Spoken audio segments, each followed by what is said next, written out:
बिस्मिल्लाहिर्रहमानिर्रहीम। अस्सलाम वालेकुम डियर स्टूडेंट्स। आज जो हमारे पास टॉपिक है वो है एक्सरसाइज 2.2 क्लास 10 साइंस की। तो एक्सरसाइज 2.2 करने से पहले कुछ ये एक इसका यानी कि क्यूब रूट ऑफ यूनिटी है, इसका समझना आपके लिए ज़रूरी है। हम इसको प्रूव भी करेंगे क्योंकि इसी पे जो आपका जो चैप्टर है, ये जो एक्सरसाइज है, नेक्स्ट जो क्वेश्चन आपके इसी पे बेस करेंगे। तो क्यूब रूट ऑफ यूनिटी क्या होता है कि यानी कि 1 का क्यूब रूट, जैसे हम 1 का स्क्वायर रूट लेते हैं, 1 का क्यूब रूट लेंगे और इसको आगे सॉल्व करेंगे कि ये किस तरह सॉल्व होगा। तो देखिए हम इसको लेट कर लेंगे जी, लेट x इज़ इक्वल 1 और उसका आप क्यूब रूट लगा दें ऊपर जी। ये अब ये जो क्यूब रूट है ये इक्वल होगा जी 1/3 के। ज़ाहिर है क्यूब रूट है बाहर, तो इसके बाद 3 है तो ये 1/3 का होता है। अगर हार्डली स्क्वायर रूट हो तो वो किसके इक्वल होता है जी, 1/2 के। हम इस 3 को ख़त्म करना हो तो हमने इनका क्यूब ले लेना है, इनके दोनों साइड का हमने क्यूब ले लेना है। ऐसे 1 का क्यूब रूट मल्टीप्लाई इसका भी क्यूब ले लें, तो ये तो हमारे पास आ गया एक्स क्यूब, ये 3 से कैंसिल हो गया तो ये 1 आ गया।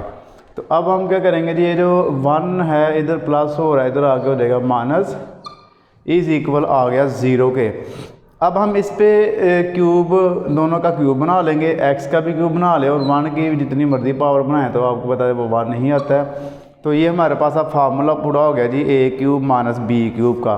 तो फार्मूला हमारे पास क्या है, A cube minus B cube is equal A minus B, A square plus A B plus B square जी। अब आप यहाँ पर ये वाला फार्मूला अप्लाई कर लें, जहाँ पर ए होगा वहाँ पर एक्स लगा दें, बी की जगह पे आप 1 लगा देंगे। यानी कि यहाँ पर आप देखिए, अगर आप ओपन करें इसको एक्स माइनस 1 तो एक्स स्क्वेयर माइनस एक्स आ जाएगा, क्योंकि एक्स को और ए और ये बी है, तो एक्स और 1 को मल्टीप्लाई करेंगे तो एक्स बन जाएगा। तो प्लस 1 का स्क्वायर हमारे पास 1 ही आ गया, इज़ इक्वल 0। ये हमारे पास यानी कि इसकी इक्वेशन बन गई है। अब इसको हम दोनों को बारी बारी 0 के इक्वल कर लेंगे। यानी कि हम क्या करेंगे जी, x माइनस 1 इज़ इक्वल 0 और x square plus x plus 1 is equal 0। तो ये हमारे पास इधर आके प्लस हो गया इधर से। अब इसको हम जो है, ये देखिए हमारे पास क्वाड्रेटिक इक्वेशन बन गई है, तो हम इस क्वाड्रेटिक फार्मूले की मदद से सॉल्व कर लेंगे। देखिए ए हमारे पास हो गया 1, बी हो गया 1 और सी भी हो गया 1। तो क्वाड्रेटिक जो फार्मूला हमारे पास वो है जी, X is equal minus B plus minus B square minus 4ac और square root divided by 2a। तो अब इसमें वैल्यू पुट करते हैं, यहाँ पे आ गया 1 प्लस माइनस 1 का स्क्वायर 4 मल्टीप्लाई 1 और सी की जगह पे भी 1 आ गया, नीचे आ गया हमारे पास 2 मल्टीप्लाई 1। तो x is equal minus 1 plus minus 1 का स्क्वायर लिया जाए तो 1 आ गया, माइनस 4 1 4 और नीचे हमारे पास आ गया 2 1 2 is equal minus 1 plus minus, इसको अगर माइनस करें तो माइनस 3 आ गया डिवाइडेड बाय 2 हो गया।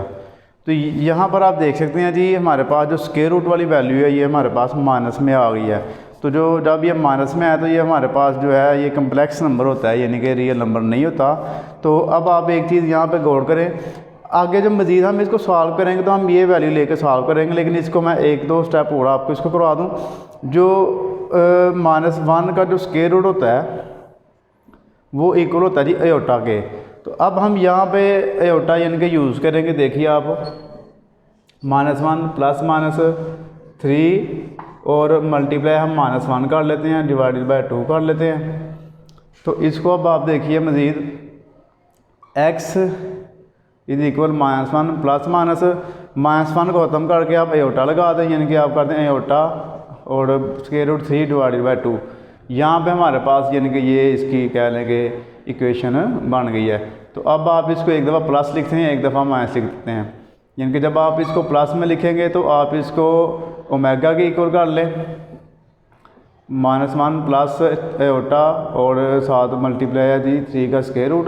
तो जब आप इसको माइनस वाली के साथ लिखेंगे तो आप एयोटा स्क्वायर ओमेगा स्क्वायर के इक्वल कर लेंगे डिवाइडेड बाय 2। तो जी ये हमारे पास ओमेगा की वैल्यू आ गई और ओमेगा स्क्वायर की वैल्यू आ